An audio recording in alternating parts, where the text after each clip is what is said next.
हाथ ऊपर करो, तुम अरेस्ट हुए हो। मैंने इलीगली 50 मिलियन का फ्रॉड किया है। फंड ट्रांसफर करते वक्त मुझे अंकल हैट ने रेड हैंडेड पकड़ लिया था, जिस पर इंटरोगेशन के दौरान मैं अचानक एडमिनिस्ट्रेटिव कैप्टन से पूछता हूँ, ऑफिसर, जिंटू टेंस ऑफ मिलियंस फ्रॉड का आप मुझ पर आरोप लगा रहे हो, वो कब हुआ था? जिस पर वह कहता है कि कल रात 8:30 बजे। लेकिन पुलिस ऑफिसर हाथ हिलाते हुए इम्पेशेंट हो जाता है। अब एविडेंस क्लियर है, वह मुझसे और कुछ सुनना नहीं चाहता है। जिस पर अगले ही सेकंड मैं खुद को हंसने से रोक नहीं पाता हूँ और ऑफिसर की तरफ घूरते हुए उसे देखता रहता हूँ। फिर मैं कहता हूँ कि मुझे याद है कल 8 से 9 बजे के बीच मैं पुलिस स्टेशन के बाहर एक बाइक तोड़ रहा था। फिर क्राइम कहाँ से आ गया? यह सुनकर इंटरोगेशन रूम में अचानक सन्नाटा छा जाता है। सभी एक दूसरे को देखते रहते हैं। उन्होंने सिर्फ फ्रॉड केस पर ध्यान दिया था, लेकिन मेरी बात को कंप्लीटली इग्नोर कर दिया था। जिस पर पुलिस ऑफिसर मुझे उठाकर फिर से डिटेंशन रूम में डाल देता है, लेकिन पैनिक होने के बजाय मैं हंसता रहता हूँ। इसके बाद मैं अपने पिछले लाइफ को याद करता हूँ, जहाँ मेरी डॉटर लियू रुयान और मेरा रूममेट चू शेंग एक बड़ा फ्रॉड केस करते हैं, लेकिन वह मेरी इनोसेंस का फायदा उठाते हैं। मेरा इलेक्ट्रॉनिक सिग्नेचर और फिंगरप्रिंट यूज करके मुझे ही मेन क्रिमिनल बना देते हैं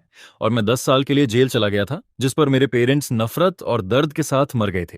उस समय मैं बस यही सोचता रहा था कि अगर मैं फर्स्ट हियरिंग तक जिंदा रह गया तो फिर से रोशनी देख पाऊंगा, लेकिन ऐसा नहीं हुआ। फर्स्ट हियरिंग के एक दिन पहले ही उन्होंने किसी को भेजकर मुझे मरवा दिया, जिस पर अब जब मैं बाकी बचे हुए करीब 5 घंटे देखता हूँ तो बिना सोचे मैं भागता हुआ बाहर निकलता हूँ, टैक्सी पकड़ता हूँ और सिटी पुलिस स्टेशन के बाहर पहुंच जाता हूँ। फिर मैं रोड के किनारे से एक ब्रिक उठाता हूँ और लाइव ब्रॉडकास्ट शुरू करता हूँ। आज मैं तुम्हें पूरा लाइफ का ब्रिक स्मैशिंग शो दिखाने वाला हूँ। यह कहते हुए मैं ब्रिक्स उठाकर एक सीधी लाइन में खड़ी शेयर्ड बाइक्स को एक एक करके तोड़ना शुरू करता हूँ। एक्शन काफी एग्रेसिव और शॉकिंग होता है, जिस पर कमेंट्स और बैरगे इंस्टेंटली एक्सप्लोड होने लगते हैं। लोग कहते हैं ये ब्लॉगर पागल हो गया है, जल्दी पुलिस को बुलाओ, स्क्रीन पूरी भर जाती है। और कुछ लोग मेरी आइडेंटिटी तक एक्सपोज करने लगते हैं। यह देखकर मैं जोर से हंसता हूँ और भी जोर से बाइसाइकिल्स तोड़ता जाता हूँ, क्योंकि यही इफेक्ट मैं चाहता था। लेकिन जैसे ही मैं 5वीं बाइकल तोड़ने जाता हूँ, तभी मेरे कानों में रियल पुलिस सायरन की आवाज आती है, जिस पर मैं तुरंत ब्रिक फेंक देता हूँ और लाइव स्ट्रीम की तरफ मिडिल फिंगर दिखाता हूँ और कहता हूँ, याद रखना, आज 23 अक्टूबर 2023 रात 8 बजे लाओ त्सु शेंगलिन ने फिर क्राइम किया है। इसके बाद 3 पुलिस ऑफिसर्स दौड़ते हुए आते हैं और एक ऑफिसर मेरा मोबाइल छीन लेता है, जिस पर मैं हाथ ऊपर उठाकर कोऑपरेट करता हूँ और जोर से चिल्लाता हूँ कि मैं पागल हूँ। यह सुनकर कई ऑफिसर्स कंफ्यूज हो जाते हैं। उन्हें लगता है कि मैं मेंटली डिस्टर्ब्ड हूँ, इसलिए वह कुछ देर तक पास आने से डरते हैं, जिस पर उनकी हिचकिचाहट देखकर मैं रुक नहीं पाता हूँ और फिर से ब्रेक उठाकर बाइक पर मारता हूँ। फिर मैं कहता हूँ, अगर तुम मुझे अरेस्ट नहीं करोगे तो मैं तोड़ता रहूंगा। Calm down, calm down. एक यंग पुलिसमैन आगे आता है और मेरे हाथ से ब्रिक लेने की कोशिश करता है, लेकिन मैं खुद को छुड़ाकर पुलिस कार की तरफ भागता हूँ। गाइज, अगर आप क्रिकेट फॉलो करते हो तो मेरे पास आपके लिए एक ग्रेट न्यूज है। इंडियन प्रीमियर लीग 2026 स्टार्ट हो गया है। मैं सारे मैचेस इस ऐप के थ्रू फॉलो करूंगा। इसमें सब कुछ एक ही जगह मिलता है, latest match schedule, live matches का कवरेज और अपनी स्पोर्ट्स नॉलेज से अर्न करने का मौका। एंड आईपीएल के स्टार्ट के लिए इस टीम ने कुछ अमेजिंग गिफ्ट्स प्रिपेयर किए हैं। पूरा टूर्नामेंट के दौरान कैश प्राइजेस और एप्पल टेक के गिवअवेज होंगे, एक परफेक्ट चांस अपना फोन अपग्रेड करने का। और यही नहीं, आईपीएल के दौरान सभी नए प्लेयर्स को उनके पहले 4 डिपॉजिट्स पर बोनस मिलेगा। पहली बार ऐसा हो रहा है और अभी आप मैक्सिमम 70,000 रुपीज तक का बोनस ले सकते हो प्रोमो कोड मांगा एक एक्स के साथ। डिस्क्रिप्शन में दिए गए लिंक को फॉलो करो, वेबसाइट पर अपडेट्स चेक करते रहो और अपना गेमिंग बैंक अभी से रेडी करो। और एक्साइटेड होकर कहता हूं कि मुझे जेल जाना है, मुझे 10 साल के लिए जेल जाना है। ये देखकर कई पुलिस ऑफिसर्स एक दूसरे को देखते हैं, क्योंकि उन्होंने पहली बार इतना कोऑपरेट करने वाला क्रिमिनल देखा है। इसके बाद इंट्रोगेशन रूम में मैं काफी एरोगेंट रहता हूँ। मैं न सिर्फ इंटेंशनली प्रॉपर्टी डैमेज करने की बात मानता हूँ, बल्कि कंपेंसेशन देने से भी मना कर देता हूँ और इंसिस्ट करता हूँ कि मुझे डिटेंशन में रखा जाए, जिस पर एक मिडिल एज पुलिस ऑफिसर मुझे समझाने की कोशिश करता है। लेकिन मैं तुरंत लॉ की लाइन बोल देता हूँ कि कंपनी प्रॉपर्टी को डैमेज करने पर 5 से 10 दिन की डिटेंशन होती है, जिस पर वह चुप हो जाता है। फिर वह पूछता है कि क्या तुम लॉ पढ़ते हो? मैं बस सिर हिला देता हूँ और कुछ नहीं कहता हूँ। इसी बीच मेरे पेरेंट्स मुझे कॉल करते हैं, लेकिन मैं कॉल काट देता हूँ, जिस पर पुलिस मजबूर होकर प्रोसेस फॉलो करती है और मुझे डिटेंशन रूम में भेज देती है। आगे उसी समय मेरे पिछले लाइफ में रुयान और चू शेंग स्कूल के कंप्यूटर रूम में लास्ट फंड ट्रांसफर पूरा कर रहे थे। उन्होंने मेरा स्टूडेंट कार्ड यूज करके डोर एक्सेस लिया था और मेरा फिंगरप्रिंट यूज करके कंप्यूटर अनलॉक किया था। यहाँ तक कि पहले से रिकॉर्ड की गई मेरी वॉइस से ट्रांसफर वेरीफाई किया गया था। सारे एविडेंस मेरे खिलाफ थे, लेकिन अब मैं पुलिस स्टेशन के डिटेंशन सेल में हूँ, जहाँ स्टेट लॉ एनफोर्समेंट मुझे एलीबी दे रही है, जिसे कोई बदल नहीं सकता। फिर मैं हार्ड बेड पर लेट जाता हूँ और सोने की कोशिश करता हूँ, लेकिन अचानक मुझे अपनी माँ की आवाज सुनाई देती है। वह डिटेंशन रूम का दरवाजा खोलकर अंदर आती है और मुझे गले लगा लेती है। उनका शरीर कांप रहा होता है और मेरे डैड सबके सामने झुककर माफी मांगते हैं। पुलिस से कहते हैं कि यह बच्चा शायद किसी स्ट्रेस में है, हम सारे नुकसान की भरपाई करेंगे। यह देखकर मैं उनके चेहरे पर डिस्पेयर और दर्द देखता हूँ और मेरा दिल अंदर से टूटता है, क्योंकि पिछले लाइफ में मेरी वजह से वह कभी सिर उठाकर नहीं जी पाए। मेरे डैड ने घर बेचकर मेरे लिए लॉयर किया था और मेरी माँ रो रो कर अपनी जान दे बैठी थी, जिस पर अब मेरी आंखों में एक फर्म डिसीजन आ जाता है कि इस बार मुझे यहीं रहना है।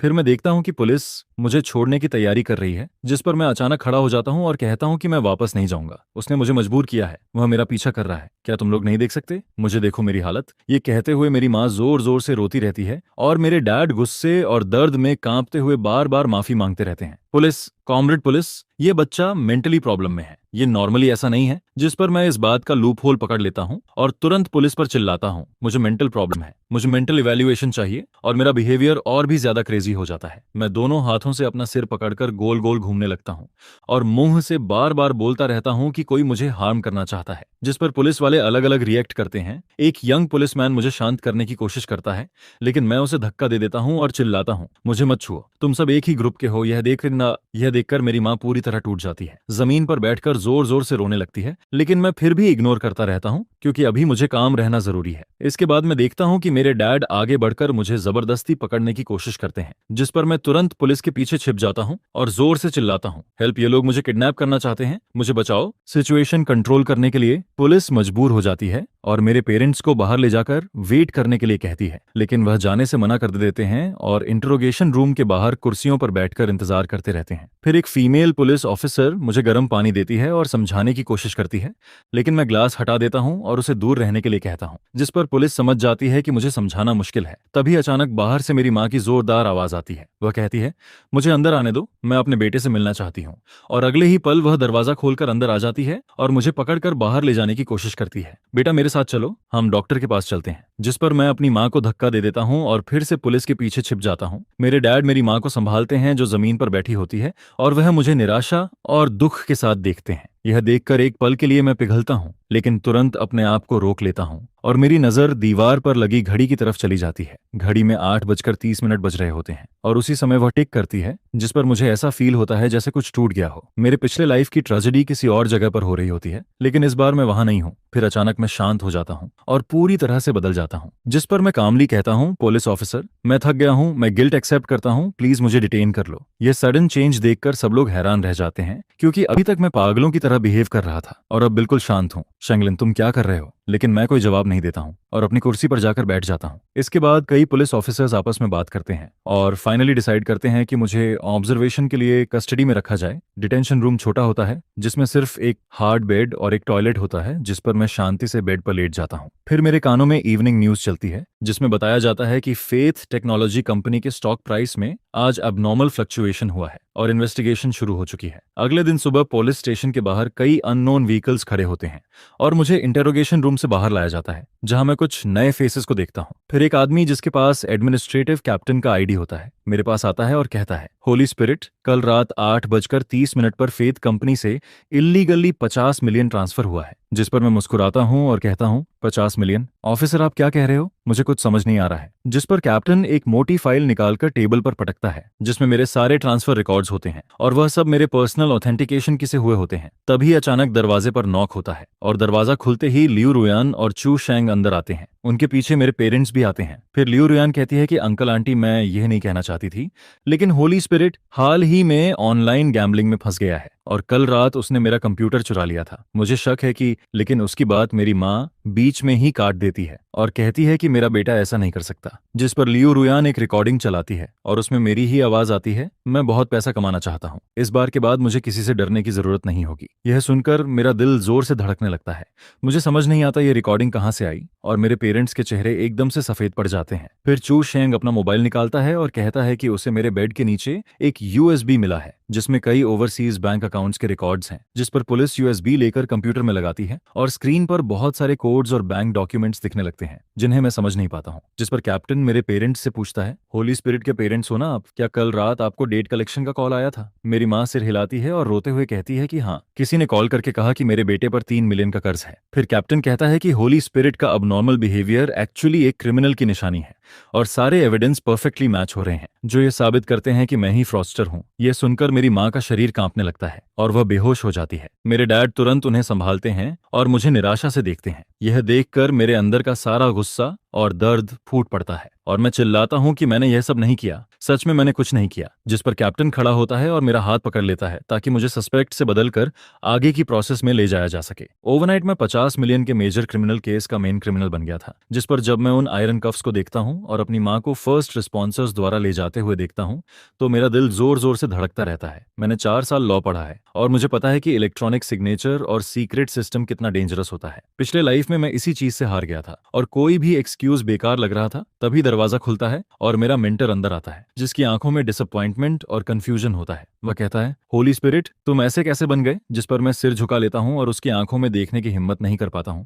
बस धीरे से कहता हूं कि मैंने यह नहीं किया, मेरा सिग्नेचर और सीक्रेट चोरी हुआ है। जिस पर पुलिस हंसते हैं और मेरी बात पर यकीन नहीं करते हैं। मैं और सिमट जाता हूं और चाहता हूं कि कोई मुझे ना देखे, लेकिन मेरी आंखों से आंसू निकलते रहते हैं। मैं बार बार कहता हूं कि मैंने कुछ नहीं किया, प्लीज मुझ पर भरोसा करो। यह सुनकर मेंटर एक सांस लेता है और बिना कुछ बोले चला जाता है। इसके बाद क्रिमिनल इन्वेस्टिगेशन कैप्टन हाथ हिलाता है और मुझे ले जाकर मेजर इकोनॉमिक फ्रॉड केस में फाइल कर देता है और मुझे क्रिमिनल डिटेंशन में डाल दिया जाता है। फिर पुलिस मुझे बाहर ले जाती है ट्रांसफर के लिए, जहां पहले से रिपोर्टर्स खड़े होते हैं। जैसे ही मैं बाहर आता हूं, कैमरों मेरी तरफ घुमा दिए जाते हैं। मैं कुछ नहीं बोलता हूं, लेकिन मेरे पीछे लियू रुयान और चू शेंग रिपोर्टर्स से बात करते हैं और कहते हैं कि उन्हें मेरे पेरेंट्स के लिए सिंपैथी है और वह चाहते हैं कि लॉ हर क्रिमिनल को फेयर जजमेंट दे। यह सुनकर मुझे भीड़ के बीच से धक्का देकर आगे ले जाया जाता है। फ्लैशलाइट्स मेरी आंखों पर पड़ती रहती हैं। फिर जैसे ही मैं पुलिस कार में बैठने वाला होता हूं, मैं अचानक एडमिनिस्ट्रेटिव कैप्टन की तरफ देखता हूं और पूछता हूं, ऑफिसर कंफर्म करो क्राइम का टाइम, क्या वो कल रात 8:30 था? जिस पर कैप्टन इरिटेट होकर सिर हिलाता है और मुझे जोर से कार में धकेल देता है और कहता है, एविडेंस क्लियर है, अब क्या आर्ग्यू कर रहा है? यह सुनकर मैं हंसने लगता हूं और कहता हूं, लेकिन कल रात 8 से 9 बजे तक तो मैं पुलिस स्टेशन के बाहर बाइक तोड़ रहा था। यह सुनते ही इंटरोगेशन रूम में माहौल बदल जाता है। कैप्टन का हाथ हवा में ही रुक जाता है, उसका चेहरा खराब हो जाता है और वह मुझे घूरता है। वह पूछता है, तुमने क्या कहा? क्या तुमने कल रात 8 बजे पुलिस स्टेशन के बाहर बाइक तोड़ी थी? जिस पर मैं कुछ नहीं कहता हूँ, बस कुर्सी पर टिक कर बैठ जाता हूँ और हल्का सा मुस्कुराते हुए उसे देखता हूँ जैसे कोई प्ले देख रहा हूँ। इसके बाद कैप्टन अचानक खड़ा होता है, कुर्सी को धक्का देता है और इंटरोगेशन रूम से बाहर भागता है। टेक्नीशियन को बोलता है कि गेट का सीसीटीवी चेक करो, जिस पर वीडियो में साफ दिखता है कि मैं ब्रिक लेकर बाइक तोड़ रहा हूँ। वीडियो के नीचे टाइम स्टैम्प क्लियर दिखता है, 23 अक्टूबर 2023, 20:05 और फ्रॉड ट्रांसफर का टाइम 20:30 था। यानी उस समय मैं ऑलरेडी पुलिस के साथ स्टेशन के अंदर जा रहा था, जो पॉसिबल ही नहीं होता अगर मैंने क्राइम किया होता। जिस पर कैप्टन वापस आता है, डॉक्यूमेंट्स देखता है, सीसीटीवी देखता है, सिग्नेचर्स देखता है और उसकी लॉजिक पूरी तरह टूट जाती है। वह समझ नहीं पाता कि एक आदमी जो पुलिस स्टेशन के बाहर पकड़ा गया था, वह कंप्यूटर पर कैसे ट्रांसफर कर सकता है। वहीं कॉरिडोर में लियू रोयान मेरे डैड को कंसोल कर रही होती है। उसकी आंखों में आंसू होते हैं, लेकिन अंदर से वह खुश होती है क्योंकि उसे लगता है कि मैं फिर से स्केपगोट बन जाऊंगा। वह कहती है, अंकल दुखी मत होइए, होली स्पिरिट गैम्बलिंग में फंस गया था, शायद वह कुछ सही नहीं कर पाया। जिस पर मेरे डैड सिर झुका लेते हैं और कुछ नहीं बोलते हैं। उनकी आंखों में सिर्फ डिस्पेयर होता है और चू शेंग भी उसके साथ खड़ा होकर अच्छा बनने का नाटक करता है। तभी इंटरोगेशन रूम का दरवाजा जोर से खुलता है और कैप्टन बाहर आकर लियू रुयान और चू शेंग को घूरता है। दोनों अचानक चुप हो जाते हैं। लियू रुयान की रोने की आवाज गले में ही रुक जाती है और मैं शैडो में बैठकर उनके चेहरे पर डर फैलता हुआ देखता हूँ। उनकी मुस्कान गायब हो जाती है और उनकी आंखों में फियर साफ दिखता है, क्योंकि अब मुझे खुद को डिफेंड करने की जरूरत नहीं है। लॉ खुद बोल रहा है। फिर कैप्टन उनके पास जाता है और उन्हें इन्वेस्टिगेशन के लिए अंदर आने को कहता है, जिस पर लियू रुयान के हाथ कांपने लगते हैं और चू शेंग भी सिर झुका लेता है और मुझे समझ आ जाता है कि अब काउंटर अटैक शुरू हो चुका है। दोनों को दूसरे रूम में ले जाया जाता है और मैं अपनी जगह पर बैठा रहता हूँ। फिर कैप्टन वापस आता है, दरवाजा बंद करता है और सारे एविडेंस टेबल पर फेंक देता है और कहता है, शेंगलिन, भले ही तुम उस समय पुलिस स्टेशन में थे, लेकिन ये ट्रांसफर तुम्हारे डॉर्मेटरी से हुआ है और इलेक्ट्रॉनिक सिग्नेचर भी तुम्हारा है। इसे कैसे एक्सप्लेन करोगे? जिस पर मैं हल्का सा मुस्कुराता हूँ और आगे झुककर कहता हूँ, मैंने 4 साल लॉ पढ़ा है और मुझे पता है कि इन चीजों में लूप होल्स कहाँ होते हैं। ऑफिसर, मैं लॉ डिपार्टमेंट से हूँ। इलेक्ट्रॉनिक सिग्नेचर और सीक्रेट सिस्टम को अगर कोई मेरा यूएसबी और फिंगरप्रिंट ले ले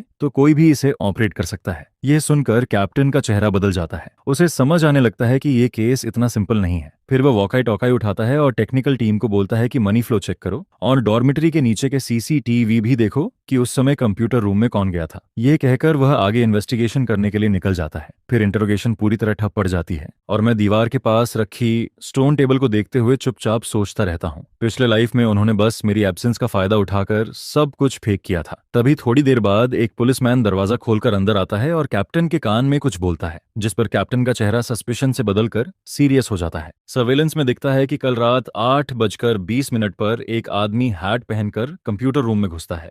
उसका बॉडी शेप मिलता जुलता है, लेकिन उसके शूज चू शेंग के लिमिटेड एडिशन स्नीकर्स होते हैं। यह देखकर मैं अंदर ही अंदर हंसता हूँ, क्योंकि चू शेंग शो ऑफ करने वाला इंसान है और उसके पास वही एक पेयर है जिसे वो बदलता नहीं है। जिस पर मैं कामली बैठा रहता हूँ और सोचता हूँ कि पुलिस लियू रुयान की दी हुई रिकॉर्डिंग को भी चेक करेगी और एनवायरनमेंट भी मैच करेगी, क्योंकि कल रात 8 बजे मैं पुलिस स्टेशन के बाहर बाइक तोड़ रहा था, जहां बैकग्राउंड में पुलिस सायरन और आवाजें क्लियर थीं और कैप्टन को समझ आने लगता है कि मेरे दिए हुए हर डिटेल दूसरे 2 लोगों पर पॉइंट कर रहे हैं। इसके बाद कैप्टन इंटरोगेशन रूम से बाहर जाता है और हॉलवे में बैठी लियू रुयान के पास पहुंचता है। वह कुछ नहीं बोलता है, बस उसे घूरता रहता है, जिस पर लियू रुयान घबरा जाती है और तुरंत चू शेंग के पीछे छिप जाती है। फिर कैप्टन कहता है, लियू, उस रिकॉर्डिंग के बारे में हमें टेक्निकल जांच करनी है, अपना फोन दो। जिस पर लियू रुयान बहाना बनाती है कि उसका फोन गिर गया है, लेकिन कैप्टन उसकी बात इग्नोर करता है और उसका मोबाइल लेकर टेक्नीशियन को दे देता है। वहीं चू शेंग धीरे से निकलने की कोशिश करता है, लेकिन 2 यंग पुलिसमैन उसे रोक लेते हैं। वह काम बनने की कोशिश करता है, लेकिन उसके माथे पर पसीना साफ दिखता है। वह कहता है, ऑफिसर, हम तो बस टेस्टिफाई करने आए हैं। होली स्पिरिट ने गलत काम किया है, आप उसे चेक करो, हमें क्यों रोक रहे हो? लेकिन कैप्टन उसकी बात नहीं सुनता है और ऑब्जर्वेशन रूम का दरवाजा खोल देता है। फिर मुझे भी बाहर लाया जाता है और हम आमने सामने आते हैं। मैं लियू रुयान की तरफ देखकर मुस्कुराता हूं और कहता हूं,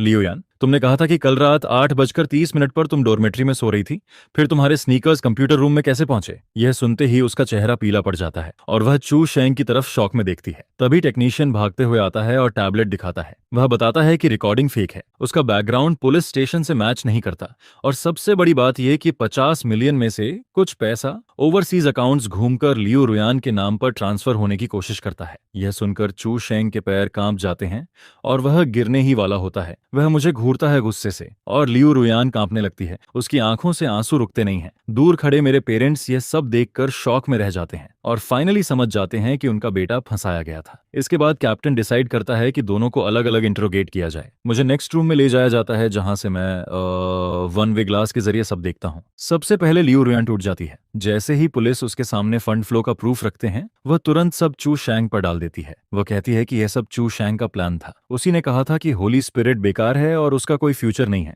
उसी ने मुझे कहा था कि उसका सिग्नेचर यूज करके उसे फंसाते हैं। वहीं दूसरी तरफ चू शेंग भी टूटने लगता है। वह बार बार कहता है कि वह सिर्फ हेल्प कर रहा था, मैम मास्टरमाइंड लियू रुयान है। उसी ने कहा था कि होली स्पिरिट पैसे कमाना चाहता है, इसलिए मैंने कोड लिखा। मुझे नहीं पता था कि यह स्कैम है। ये सब देखकर मैं ग्लास के पीछे खड़ा रहता हूँ और अंदर से सेटिस्फैक्शन फील करता हूँ, क्योंकि पिछले लाइफ में यही दोनों मुझे कोर्ट में फंसा देते हैं और सारे आरोप मुझ पर डाल देते हैं। फिर कैप्टन मेरे पास आता है और मुझे पानी देता है। उसकी नजरों में अब थोड़ा रिस्पेक्ट और डाउट दोनों होता है। वह पूछता है, होली स्पिरिट, अगर तुम्हें पता था कि ये लोग तुम्हें फंसाएंगे तो तुमने पहले पुलिस को क्यों नहीं बताया? जिस पर मैं कहता हूँ, ऑफिसर, अगर मैं पहले बोलता तो आप लोग मुझे पागल समझते, क्रिमिनल समझते और इतनी डिटेल में इन्वेस्टिगेशन नहीं करते। यह सुनकर कैप्टन चुप हो जाता है, क्योंकि उसे समझ आ जाता है कि मैं सही बोल रहा हूँ। अगर मेरे पास वह स्ट्रॉन्ग एलिबी नहीं होता तो शायद मैं अभी तक गिल्टी साबित हो चुका होता। तभी टेक टीम की तरफ से मैसेज आता है कि चू शेंग के कंप्यूटर से ओरिजिनल ट्रांसफर लॉग एंड मेरी आवाज की आई कॉपी मिल गई है, जिससे सारे फेक एविडेंस टूट जाते हैं और चू शेंग विटनेस से सस्पेक्ट बन जाता है। इसके बाद मैं इंट्रोगेशन रूम से बाहर आता हूँ,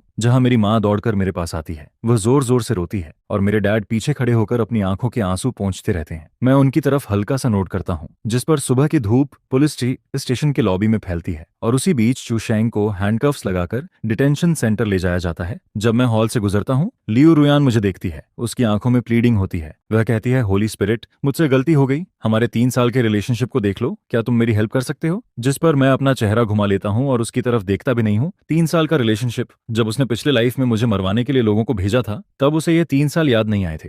उसे पता है कि 50 मिलियन का अमाउंट उसे पूरी जिंदगी के लिए अंदर भेज सकता है। फिर भी रिपोर्टर्स अभी तक वहां से नहीं गए होते हैं। पहले ये न्यूज एट चियान मास एक high IQ college student fraud case की थी, लेकिन अब यह बदलकर एक जीनियस लड़के की स्टोरी बन गई है जिसने खुद को बचाया और रियल क्रिमिनल्स को पकड़वा दिया। जिस पर रिपोर्टर्स मुझसे पूछते हैं, मिस्टर होली स्पिरिट, आपने उनकी कॉन्स्पिरेसी कैसे पकड़ी? क्या आपने जानबूझकर एलिबी बनाया था? मैं कैमरा के सामने खड़ा होता हूँ, अपने पेरेंट्स का हाथ पकड़ता हूँ, लेकिन डिटेल्स में कुछ नहीं बताता हूँ। बस हल्की सी स्माइल स्माइल करता हूँ और कहता हूँ, लॉक कभी किसी अच्छे इंसान के साथ गलत नहीं करता और किसी बुरे इंसान को छोड़ता भी नहीं है। मैंने बस वही किया जो मुझे करना था। इसके बाद कैप्टन मेरे पास आता है और मेरे कंधे पर हाथ रखता है। वह कहता है कि 50 मिलियन पूरी तरह फ्रीज कर दिया गया है और कंपनी तुम्हें थैंक्स लेटर भेजेगी। होली स्पिरिट, तुम्हारा काम बहुत इंप्रेसिव है। हम कई सालों से इस तरह के केस को स्टडी कर रहे हैं। जिस पर मैं सिर हिलाता हूँ और अपने पेरेंट्स को लेकर पुलिस स्टेशन से बाहर निकल जाता हूँ। बाहर आते ही मैं देखता हूँ कि जिन बाइसिकल्स को मैंने तोड़ा था उन्हें ऑलरेडी साफ कर दिया गया है। फिर मैं अपने पेरेंट्स को होटल छोड़ देता हूँ। हालांकि सच्चाई सामने आ चुकी होती है, लेकिन स्कूल फोरम पर मेरा नाम पूरी तरह खराब हो चुका होता है। काउंसलर मुझे कुछ दिन घर पर आराम करने को कहता है, लेकिन मैं उसकी बात मना कर देता हूँ और सीधे टैक्सी लेकर स्कूल वापस चला जाता हूँ। स्कूल गेट पर सिक्योरिटी गार्ड मुझे अजीब नजर से देखता है। उसके हाथ में मेरी फोटो वाली रिपोर्ट होती है। वह मुझे रोकना चाहता है लेकिन हिम्मत नहीं कर पाता है, जिस पर मैं उसे इग्नोर करता हूँ और डॉर्मेटरी की तरफ बढ़ता रहता हूँ। रास्ते में स्टूडेंट्स ग्रुप बनाकर मुझसे दूर हटते रहते हैं और आपस में इशारे करते हैं। उनकी आवाज धीमी होती है लेकिन फिर भी मेरे कानों तक पहुंचती है। वह कहते हैं, यही है वो, सुना है इसने 50 मिलियन का फ्रॉड किया है। फिर इसे इतनी जल्दी छोड़ कैसे दिया? जरूर कोई बैकिंग होगी। दिखता तो इंसान जैसा है लेकिन दिल बहुत काला है। मैं बिना एक्सप्रेशन के चलता रहता हूँ क्योंकि यह बातें मेरे पिछले लाइफ के मुकाबले कुछ भी नहीं है। तब तो लोग मुझ पर सड़े हुए अंडे तक फेंकते थे। फिर मैं डॉर्मेट्री के नीचे पहुंचता हूँ और देखता हूँ कुछ लोग सामान बाहर निकाल रहे हैं। यह चू शेंग और लियू रुयान का सामान होता है जिन्हें स्कूल ने निकाल दिया है। डॉम मैनेजर मुझे देखता है। पहले वह मुझे डांटने वाला होता है, लेकिन जैसे ही उसे मेरे पीछे खड़े प्लेन क्लॉथ्स पुलिसमैन दिखते हैं, वह तुरंत चुप होकर अंदर चला जाता है। जिस पर मैं अपने रूम में वापस आता हूँ जहाँ सब कुछ बिखरा हुआ होता है। मैं हल्का सा हंसता हूँ और अपना सामान पैक करना शुरू करता हूँ। तभी डॉर्म का दरवाजा खुलता है और कुछ लड़के अंदर आते हैं जो पहले चू शेंग के साथ रहते थे। उनमें से लीडर वांग क्वांग होता है जिसके हाथ में बास्केटबॉल होता है। वह मुझे प्रोवोके करते हुए कहता है, काफी स्मार्ट खेला तूने। जिस पर मैं अपना काम रोकता हूँ और उसकी तरफ देखता हूँ। ये सब लोग चू शेंग के पैसे पर पलने वाले हैं। मैं कामली कहता हूँ, अगर तुम्हें सच नहीं पता तो पुलिस चीफ स्टेशन जाओ और खुद चेक करो, या फिर अभी पुलिस बुलाकर मुझे अरेस्ट करवा दो। यह सुनकर वांग क्वांग गुस्से में बास्केटबॉल उठाता है जैसे मुझ पर अटैक करेगा, लेकिन पीछे खड़े प्लेन क्लॉथ्स पुलिसमैन खांसते हैं और आगे बढ़ते हैं, जिस पर वांग क्वांग डर जाता है और बॉल उसके हाथ से गिरकर मेरे पैरों तक आ जाती है। फिर मैं बास्केटबॉल पर पैर रखता हूँ और उसकी आंखों में देखता हूँ। मेरी नजर ऐसी होती है जैसे कोई एक बार मर चुका हो। यह देखकर वह पीछे हट जाता है और अपने दोस्तों के साथ वहां से निकल जाता है, जिस पर मैं बॉल को बाहर किक करता हूँ और दरवाजा बंद कर देता हूँ। दोनों प्लेन क्लॉथ्स पुलिसमैन कुर्सी पर बैठ जाते हैं क्योंकि उन्हें एविडेंस कलेक्ट करना होता है, और मैं बेड के पास ढूंढना शुरू करता हूँ। मुझे पता है पिछले लाइफ से कि चू शेंग इंपॉर्टेंट पासवर्ड्स नोट्स में लिखकर छुपाता था। थोड़ी देर बाद मुझे बेड के पास वॉल के गैप में कुछ हार्ड सा महसूस होता है। मैं निकालता हूँ तो एक छोटा ब्लैक नोटबुक मिलता है जिसे टेप से चिपकाया गया होता है। मैं उसे खोलने ही वाला होता हूँ कि अचानक डोर जोर से खुलता है। इस बार अंदर स्टूडेंट्स नहीं बल्कि कुछ स्ट्रांग आदमी आते हैं जो ब्लैक सूट और सनग्लासेस पहने होते हैं। उनके लीडर की गर्दन पर स्कार होता है। वह चारों तरफ देखता है और उसकी नजर मेरे हाथ के नोटबुक पर टिक जाती है। फिर वह कहता है, तुम ही होली स्पिरिट हो ना? जो पैसा तुमने हमसे लिया है, अब उसे वापस करने का टाइम आ गया है। जिस पर मैं नोटबुक अपनी पॉकेट में डालता हूँ और खड़ा हो जाता हूँ। पीछे खड़े दोनों प्लेन क्लॉथ्स पुलिसमैन भी अलर्ट हो जाते हैं। उनके हाथ कमर की तरफ जाते हैं और मैं कामली पूछता हूँ, क्या चू शेंग ने तुमसे पैसे लिए थे? कितना? ज्यादा नहीं, 3 मिलियन। उसने कहा था कि तुम ये पैसा जरूर दोगे क्योंकि तुमने अभी अभी बड़ा पैसा कमाया है। ये सुनकर मेरे दिमाग में एक झटका लगता है और मुझे समझ आता है कि चू शेंग सिर्फ मुझे जेल भेजना नहीं चाहता था, उसने मेरे लिए एक और ट्रैप तैयार किया था। उसने मेरे नाम पर बाहर से लोन शार्क से पैसा लिया था और उसे पता था कि वह बच नहीं पाएगा, इसलिए उसने जानबूझकर इन लोगों को मेरी तरफ भेजा ताकि जब तक मैं खुद को क्लियर नहीं कर पाऊं यह डेट मेरे पीछे लगा रहे। जिस पर मैं चुप रहता हूं और सिचुएशन को समझता हूं। फिर पुलिस वाले आगे बढ़ते हैं और कहते हैं, हम पुलिस हैं, अपना लोन कॉन्ट्रैक्ट दिखाओ नहीं तो हमें तुम्हें अभी ले जाना पड़ेगा। यह सुनकर वह आदमी चौंक जाता है। उसे अंदाजा नहीं था कि यहाँ पुलिस भी है। वह मेरी तरफ उंगली दिखाकर कहता है, लड़के, पुलिस तुम्हें कुछ समय के लिए बचा सकती है लेकिन पूरी जिंदगी नहीं। ये पैसा तुम्हें लौटाना ही पड़ेगा। इसके बाद वह लोग चले जाते हैं और मैं तुरंत नोटबुक खोलता हूँ। अंदर जो लिखा होता है उसे देखकर मेरे शरीर में ठंडा पसीना आ जाता है। पता चलता है कि 50 मिलियन वाला फ्रॉड सिर्फ एक कवर था, असली खेल इसके पीछे चल रहा था। चू शेंग और लियू रुयान के पीछे एक बड़ा गैंग होता है जो स्टूडेंट्स की आइडेंटिटी का यूज करके फॉरेन मनी लॉन्ड्रिंग करता है, और मैं उनका आखिरी स्केपगोट था। अगर मैंने कल बाइक नहीं तोड़ी होती तो शायद आज मैं जिंदा भी नहीं होता। यह समझते ही मैं इस गैंग के बारे में और जानने के लिए लाइब्रेरी जाता हूँ जहां सबसे फास्ट नेटवर्क और स्ट्रॉन्ग लीगल डेटाबेस होता है, और दोनों पुलिसमैन मेरे साथ रहते हैं ताकि मेरी सेफ्टी बनी रहे। फिर मैं अपना स्टोरेज नोटबुक खोलता हूँ और उसमें दिए कोड के जरिए एक हिडन वेब पेज एक्सेस करता हूँ जो एक एनक्रिप्टेड चैट रूम होता है जिसमें अलग अलग लैंग्वेजेस में चैट्स चल रही होती हैं। मैं तेजी से कीबोर्ड पर टाइपिंग करता हूँ और एक टेक्निक से उन अकाउंट्स के लॉगिन एड्रेसेस ट्रेस करने लगता हूँ। स्क्रीन पर रेड डॉट्स ब्लिंक करते रहते हैं और फाइनली एक लोकेशन पर रुक जाते हैं जो स्कूल के पीछे वाली स्ट्रीट का इंटरनेट कैफे होता है जहां स्टूडेंट्स अक्सर जाते हैं। लेकिन जैसे ही मैं और डीप जाने की कोशिश करता हूँ, अचानक स्क्रीन ब्लैक हो जाती है और लाल रंग में लिखा आता है, यू क्रॉस्ड द लाइन। यह देखकर मैं तुरंत पावर अनप्लग कर देता हूँ। मेरा दिल तेजी से धड़कता है क्योंकि सामने वाला मुझे ट्रेस कर चुका है। इसका मतलब उस गैंग में एक्सपर्ट लोग हैं और शायद वह स्कूल के आसपास ही मुझे वॉच कर रहे हैं। फिर मैं पुलिस के साथ लाइब्रेरी से बाहर आता हूँ। तब तक रात हो चुकी होती है, स्ट्रीट लाइट्स डिम होती हैं और मैं डॉर्मेटरी की तरफ जा रहा होता हूँ। तभी मुझे लगता है कि कोई पीछे से मुझे देख रहा है। जब मैं एक सुनसान जगह पर पहुंचता हूँ तो एक शैडो तेजी से निकलती है, जिस पर पुलिस तुरंत उसके पीछे दौड़ते हैं और मुझे वहीं रुकने को कहते हैं। मैं स्ट्रीट लाइट के नीचे खड़ा रहता हूँ और नोटबुक को कसकर पकड़ता हूँ। तभी मेरा फोन बजता है। अननोन नंबर होता है। मैं उठाता हूँ तो दूसरी तरफ से लियू रुयान की रोती हुई आवाज आती है। वह कहती है, होली स्पिरिट मुझे बचाओ, ये लोग मुझे मार देंगे। पीछे से दरवाजे पर जोर जोर से मारने की आवाज आती है। मैं चौंक जाता हूँ और पूछता हूँ, तुम तो डिटेंशन सेंटर में थी, तुम मुझे कैसे कॉल कर रही हो? तुम कहाँ हो? क्या तुम पुलिस स्टेशन में नहीं हो? जिस पर वह घबराकर कहती है कि मुझे रास्ते में ही किसी ने उठा लिया, वह लोग खतरनाक हैं, वह तुम्हारे पास भी आ सकते हैं। इतना कहकर अचानक कॉल कट जाती है और सिर्फ बीप की आवाज रह जाती है। मैं खाली रास्ते को देखता हूँ और समझ जाता हूँ कि यह एक ट्रैप है। उन्होंने जानबूझकर लियू रुयान से मुझे कॉल करवाया ताकि मैं बाहर निकलूं। जिस पर मैं इधर उधर भागने के बजाय तुरंत कैप्टन को कॉल करता हूं और उसे सब बताता हूं कि केस अब और डेंजरस हो गया है।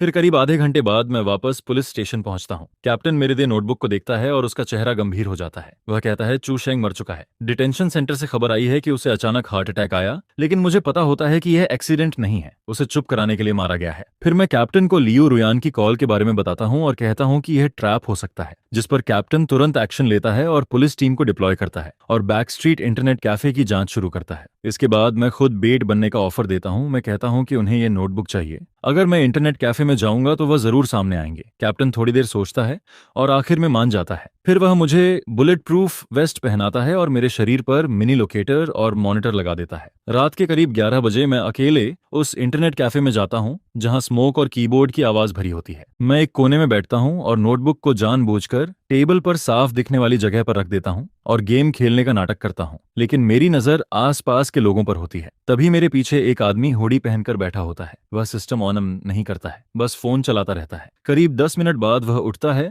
और वॉशरूम की तरफ जाता है और मेरे पास से गुजरते हुए एक पेपर मेरे कीबोर्ड पर गिरा देता है। मैं पेपर उठाकर देखता हूँ। उसमें लिखा होता है कि अगर लियू रुयान को बचाना है तो पीछे वाले दरवाजे पर आओ। ये पढ़कर मैं गहरी सांस लेता हूँ और नोटबुक को उठाता हूँ। मैं बैक डोर की तरफ चलता हूँ, जिस पर कैप्टन की आवाज मॉनिटर से आती रहती है। वह मुझे काम रहने को कहता है और बताता है कि पुलिस आसपास ही है। जैसे ही मैं डोर खोलता हूँ, सामने एक गंदी सी एली होती है जिसमें हर तरफ सामान बिखरा होता है। अंदर एक ब्लैक वैन खड़ी होती है। चारों तरफ अंधेरा होता है। वैन का डोर खुलता है और एक मास्केड आदमी हाथ बढ़ाता है, जैसे मुझसे नोटबुक लेने वाला हो। जिस पर मैं पूछता हूँ, लियू रुयान कहाँ है? मैं उसे देखना चाहता हूँ। वह आदमी थोड़ा साइड होता है और मुझे अंदर लियू रुयान बंधी हुई दिखती है। उसके मुंह में कपड़ा ठूंसा होता है और उसकी आंखों में डर भरा होता है। जैसे ही मैं आगे बढ़ने वाला होता हूँ, तभी अचानक कई मोटरसाइकिल्स तेजी से एली में घुसती हैं और सीधा मेरी तरफ अटैक करती हैं। उनकी आवाज मेरे कानों में गूंजती है, जिस पर मैं तुरंत साइड में कूदता हूँ और कचरे के पीछे रोल हो जाता हूँ। तभी शैडो से 2 पुलिसमैन निकलते हैं और बाइकर्स से लड़ने लगते हैं। एली में अचानक केओस फैल जाता है। यह देखकर वैन वाला ड्राइवर तुरंत इंजन स्टार्ट करता है। टायर्स जमीन पर घिसते हैं और वैन तेजी से भागने लगती है, जिस पर मैं दौड़कर वैन के पीछे पहुंचता हूं और उसका डोर पकड़ लेता हूं। डोर लॉक्ड नहीं होता है। मैं आधा बॉडी अंदर डाल देता हूं। तभी अंदर बैठा आदमी मुझे चेस्ट पर किक मारता है। लकीली बॉडी आर्मर होने की वजह से मैं गिरता नहीं हूं। फिर मैं एक हाथ से सीट पकड़ता हूं और दूसरे हाथ से लियू रुयान को छुड़ाने की कोशिश करता हूं। वन तेज स्पीड में हिलती हुई नैरो स्ट्रीट में कई स्टॉल्स तोड़ती जाती है। लियू रुयान मुझे डर के साथ देखती है और रोती रहती है। मैं ब्लेड निकालकर उसकी रोप काटता हूं और जोर से चिल्लाता हूं, जल्दी जंप करो। लेकिन डर की वजह से वह हिल भी नहीं पाती है। तभी मास्केड आदमी स्विचा ब्लेड निकालता है और मुझ पर अटैक करता है। मैं साइड में हटकर उसे पंच मारता हूं। छोटी जगह होने की वजह से हम दोनों लड़ते रहते हैं। तभी पीछे से पुलिस सायरन की आवाज आती है। कई पुलिस कार्स वैन का पीछा करती हैं और उसे रोकने की कोशिश करती हैं, लेकिन ड्राइवर पागल होता है। वह स्पीड कम करने के बजाय सामने टकरा जाता है। इम्पैक्ट के समय मैं लियू रुयान को पकड़कर उसका सिर प्रोटेक्ट करता हूं। जोरदार झटका लगता है और ग्लास टूटकर गिरता है। वैन पलट जाती है। मेरी आंखों के सामने सब घूमता है। कानों में सिर्फ आवाजें आती हैं। मैं धीरे से आंख खोलता हूं और देखता हूं मास्क्ड आदमी ब्रोकन विंडो से बाहर निकल रहा है। उसके हाथ में मेरा ब्लैक नोटबुक होता है, जो सबसे इंपॉर्टेंट क्लू है। मैं दर्द सहते हुए उसका पैर पकड़ लेता हूं। वह मुड़कर गुस्से से मुझे देखता है और स्टोन उठाकर मेरे सिर पर मारने जाता है, लेकिन तभी कैप्टन की गन चलती है। बुलेट उसके हाथ को छूती है और स्टोन नीचे गिर जाता है। पुलिस तुरंत उसे पकड़ लेती है। मैं अभी भी नोटबुक पकड़े रहता हूं। जब तक पुलिस मुझे बाहर नहीं निकालती है, लियू रुयान पास में पड़ी रोती रहती है क्योंकि उसने सीट बेल्ट नहीं पहनी होती है। फिर मुझे हॉस्पिटल ले जाया जाता है। मेरे शरीर पर चोटें होती हैं, लेकिन मैं कॉन्शियस रहता हूँ। डॉक्टर इलाज करते हैं और मैं नोटबुक कैप्टन को दे देता हूँ। उसमें उनके सारे ट्रांजैक्शन रिकॉर्ड्स होते हैं और बैक स्ट्रीट इंटरनेट कैफे का कनेक्शन भी होता है। ये देखकर कैप्टन सीरियस हो जाता है। वह बताता है कि मास्क्ड आदमी एक प्रोफेशनल थग है जो बैड डेट्स हैंडल करता है। मेरी सेफ्टी के लिए 2 प्लेन क्लॉथ्स पुलिसमैन मेरे वार्ड के बाहर गार्ड करते रहते हैं। पास वाले वार्ड में लियू रुयान होती है और रात में उसके पेरेंट्स हॉस्पिटल आते हैं। वह उसकी हालत की चिंता करने के बजाय हॉलवे में हंगामा करते हैं और पुलिस से कहते हैं कि उनकी बेटी इनोसेंट है। वह कहते हैं कि वह विक्टिम है और उसने होली स्पिरिट के प्रेशर में आकर कोऑपरेट किया था। उसे क्यों अरेस्ट किया गया है, मैं हॉस्पिटल बेड पर बैठा ये सब सुनता हूँ। ये वही बातें हैं जो पिछले लाइफ में मेरे खिलाफ बोली गई थी। तभी कैप्टन अंदर आता है और एक नोटिस दिखाता है जिसमें लिखा होता है कि लियू रुयान पर एविडेंस फॉल्सिफाई करने और मनी लॉन्ड्रिंग में शामिल होने का आरोप है और उसे डिटेंशन सेंटर भेजा जाएगा। यह सुनकर उसकी माँ अचानक चुप हो जाती है। मैं विंडो के बाहर रात को देखता हूँ और अंदर से शांत फील करता हूँ। यह सब उनकी सजा की शुरुआत है। फिर ब्लैक नोटबुक का पूरा डेटा क्रैक किया जाता है जिसमें सिर्फ उनके क्राइम ही नहीं बल्कि स्कूल के लॉ डिपार्टमेंट के एसोसिएट प्रोफेसर का नाम भी निकलता है जो मेरा मेंटर होता है। पता चलता है कि वही स्टूडेंट्स के इलेक्ट्रॉनिक सिग्नेचर्स का यूज करके हजारों अकाउंट्स खोलता था और ओवरसीज गैम्बलिंग नेटवर्क चला रहा था। चू शेंग उसका मेन टेक्निकल आदमी था और लियू रुयान उसका लिंक थी। यह खबर जैसे ही स्कूल में पहुंचती है पूरा माहौल बदल जाता है। जो स्टूडेंट्स पहले मुझे बुरा कह रहे थे वह पूरी तरह चुप हो जाते हैं और सबको असली सच्चाई समझ आने लगती है। जिन लोगों ने मुझे पहले डांटा था वह सब इस समय चुप हो जाते हैं और स्कूल तुरंत इमरजेंसी मीटिंग बुलाता है। मेरी चोटों की वजह से मैं फिजिकली नहीं जा पाता हूँ, इसलिए वीडियो कॉल के जरिए मीटिंग ज्वाइन करता हूँ। कॉन्फ्रेंस रूम में मेंटर बीच में बैठा होता है। उसका चेहरा पीला होता है लेकिन वह खुद को स्ट्रांग दिखाने की कोशिश करता है। वह कहता है कि उसे इन अकाउंट्स के बारे में कुछ नहीं पता, शायद किसी स्टूडेंट ने उसकी आइडेंटिटी मिसयूज की है। जिस पर मैं स्क्रीन पर उसे देखता हूँ और सीधे नोटबुक से रिकॉर्ड किया हुआ ऑडियो चला देता हूँ। उस रिकॉर्डिंग में वह खुद चू शेंग को इंस्ट्रक्शंस दे रहा होता है। यह सुनकर रूम में सन्नाटा छा जाता है। मैं कहता हूँ टीचर, आपने ही सिखाया था कि लॉ के सामने कोई चांस नहीं होता, अब इस रिकॉर्डिंग को कैसे एक्सप्लेन करोगे? यह सुनकर मेंटर चुप हो जाता है। उसकी नजर नीचे झुक जाती है। उसी समय पुलिस उस गैंग के बाकी लोगों को भी पकड़ लेती है और वह बताते हैं कि 3 मिलियन वाला डेट भी फेक था जो मुझे सुसाइड के लिए फोर्स करने के लिए बनाया गया था। सारे झूठ एविडेंस के सामने साफ हो जाते हैं। फिर स्कूल अनाउंस करता है कि मेरी रेपुटेशन रिस्टोर की जाएगी और मेंटर चू शेंग और लियू रुयान को एक्सपेल कर दिया जाता है। मैं स्क्रीन पर देखता हूं कि जिन्हें कभी पावरफुल समझा जाता था उन्हें पुलिस ले जा रही होती है। लियू रुयान को फिर से डिटेंशन सेंटर भेज दिया जाता है। मनी लॉन्ड्रिंग में इन्वॉल्वमेंट की वजह से उसे 10 साल से ज्यादा की सजा का सामना करना पड़ता है। उसके पेरेंट्स उसे बचाने के लिए अपनी सारी प्रॉपर्टी बेच देते हैं और पनिशमेंट कम करने की कोशिश करते हैं। फिर एक दिन मैं उससे मिलता हूँ। वह अब ग्रे यूनिफॉर्म में होती है और उसके लंबे बाल भी नहीं होते हैं। वह मुझे देखती है और उसकी आंखों में रिग्रेट होता है। वह कहती है, शेंगलिन, अगर तुम साइन कर दो तो मेरे पेरेंट्स बाकी पैसा दे देंगे। जिस पर मैं उसे देखता हूँ और कहता हूँ, क्या तुम्हें लगता है मुझे पैसों की जरूरत है? जब मेरे पेरेंट्स तुम्हारी वजह से ऑलमोस्ट मरने वाले थे तब तुमने ये नहीं सोचा। फिर मैं उसके सामने प्रूफ रखता हूँ जिसमें उसके और चू शेंग के चैट्स होते हैं। मैं कहता हूँ, तुमने कभी मुझे प्यार नहीं किया, तुम सिर्फ पैसे से प्यार करती थी। यह सच अब साफ दिख रहा है। यह सुनकर लियू रुयान कांपने लगती है और उसे समझ आ जाता है कि उसका आखिरी सहारा भी खत्म हो गया है। फिर मैं साफ मना कर देता हूँ कि मैं कोई सेटलमेंट साइन नहीं करूंगा। इसके बाद मुझे बैंक से कॉल आता है कि लियू फैमिली के अकाउंट्स फ्रीज कर दिए गए हैं इलीगल फंड रेजिंग के शक में और उनकी सारी प्रॉपर्टी भी फ्रीज हो जाती है। जो लोग पहले रिस्पेक्टेबल बिजनेसमैन थे अब लोग उन्हें भी सस्पेक्ट की नजर से देखते हैं। वह पुलिस स्टेशन के बाहर मुझे रोकने की कोशिश करते हैं लेकिन मैं बिना पीछे देखे निकल जाता हूँ क्योंकि गलत काम की सजा सिर्फ जेल नहीं होती बल्कि रेप्यूटेशन और पैसा भी खत्म हो जाता है। इसके बाद मेंटर का केस शुरू होता है। यह एक बड़ा फाइनेंशियल केस बन जाता है जिसमें पूरे प्रोविंस का ध्यान होता है। ट्रायल के दौरान मेंटर अपने लीगल नॉलेज से लूप होल्स ढूंढने की कोशिश करता है। वह इलेक्ट्रॉनिक सिग्नेचर हैक होने की बात उठाता है लेकिन मैं पहले से तैयार होता हूँ।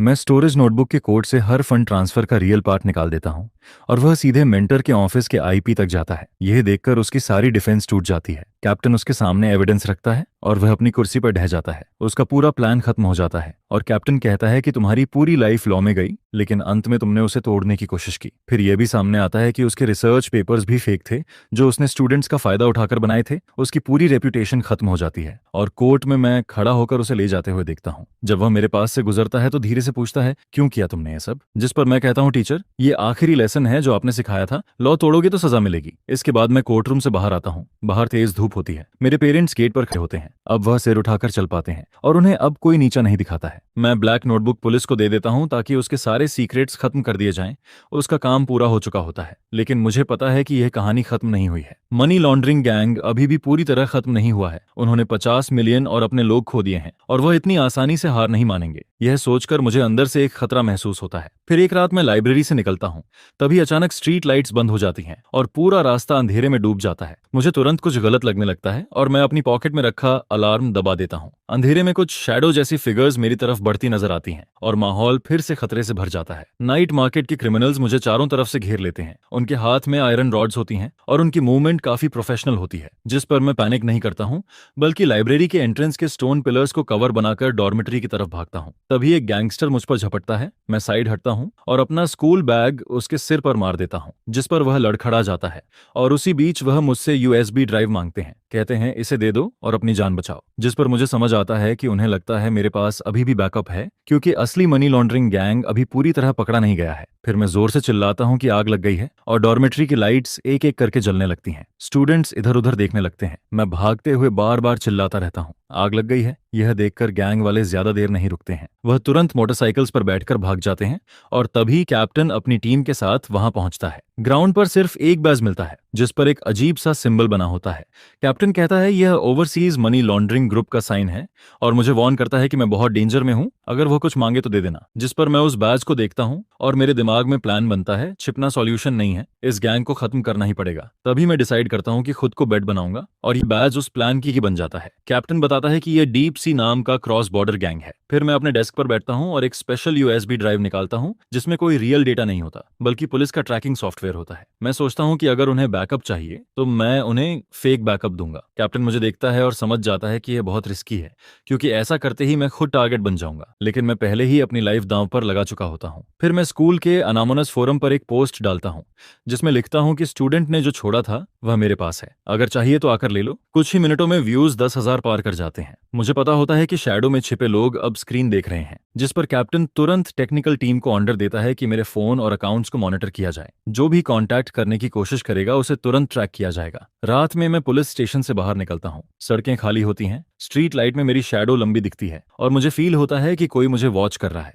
जैसे कोई पॉइजनस स्नेक नजर रख रहा हो। फिर मैं डॉर्मेट्री लौटता हूँ और जानबूझकर कर्टन्स खोल देता हूँ, ताकि बाहर वाले मुझे कंप्यूटर पर काम करते हुए देख सकें। थोड़ी देर बाद मेरे इनबॉक्स में एक अननोन मेल आता है। उसमें लिखा होता है कि कल दोपहर 3 बजे डाउनटाउन लाइब्रेरी के टॉप फ्लोर कैफे में मिलो। ये जगह भीड़ वाली होती है, जो परफेक्ट कवर देती है, लेकिन कंट्रोल करना मुश्किल होता है। अगले दिन मैं वहां पहुंचता हूँ, विंडो के पास बैठता हूँ, सामने कोल्ड ड्रिंक रखता हूँ, टेबल पर यूएसबी रखता हूँ जो सनलाइट में चमकती है। कैफे में शांति होती है, बस कभी कभी पेजेस पलटने की आवाज आती है। कैप्टन और कुछ प्लेन क्लॉथ्स पुलिस अलग अलग जगह बैठकर नजर रखते हैं, कोई स्टूडेंट बनकर, कोई स्टाफ बनकर। तभी एक मिडिल एजेड आदमी डार्क ब्लू सूट में आता है और मेरे सामने बैठ जाता है। उसके हाथ में एक मोटी लॉ बुक होती है। वह दिखने में क्लासी लगता है, लेकिन उसका बिहेवियर उसकी असली आइडेंटिटी दिखाता है। वह धीरे से कहता है कि जो चीज तुम्हारे पास है वह हमें दे दो। जिस पर मैं कहता हूँ कि पहले मैं तुम्हारे बॉस से मिलना चाहता हूँ। वह कॉफी पीते हुए चारों तरफ देखता है, जैसे चेक कर रहा हो कि कोई ट्रैप तो नहीं है। फिर कहता है बॉस बिजी है, पहले चीज कंफर्म होगी फिर पैसे मिलेंगे। वह कहता है 30 मिलियन तुम्हारे अकाउंट में डाल दिए जाएंगे, जिससे तुम्हारी पूरी जिंदगी सिक्योर हो जाएगी।